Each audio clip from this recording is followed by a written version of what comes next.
everyone. Welcome to another Book Review Wednesday, and today we're going to briefly touch upon the short story of How the Grinch Stole Christmas by none other than Dr. Seuss. I think this is one of the many Christmas tales that has been told throughout the years that I think is often recognized as being classic-oriented.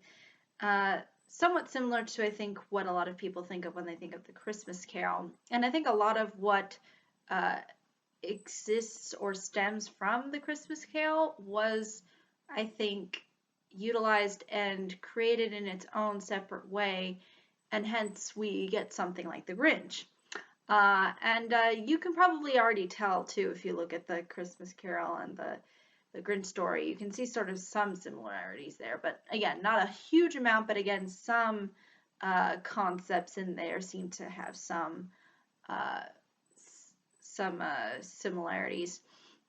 But what I think makes this one in particular by Dr. Seuss rather famous is the fact that it is fairly unique from a lot of the other books that he's done, and also, it's really the only one that really focuses on a holiday. All of his other works are intended to focus on different kinds of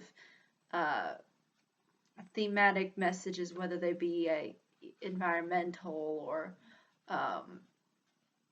or just children's stories. This one sort of takes on a whole kind of unique perspective. So basically, through his clever rhyming scheme and simple story, we still get a real essence of the whole purpose behind him sort of, I guess, really creating the Grinch and sort of developing a whole story behind him, because basically, in case anybody is not familiar with this story, the Grinch is one that does not like Christmas. Again, it does not say specifically why he doesn't like Christmas, but it's often emphasized throughout the story how he's fairly annoyed at the various kind of consumer-oriented things that are often attributed to Christmas, especially the things that, are loud and, are primarily intended for children. But basically, he is so tired of this Christmas, he decides to basically steal it by taking everybody's stuff. And by people's stuff, I mean the Who's stuff, because in this universe that Dr. Seuss created, there's Who's instead of people. And the Grinch, who's like his own thing, his own being, I guess.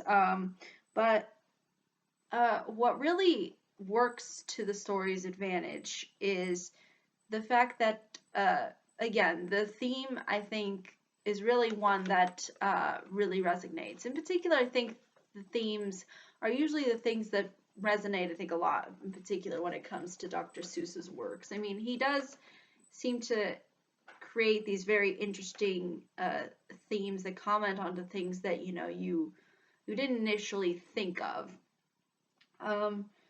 And really, it is about Christmas in a nutshell. I mean, it is really about taking the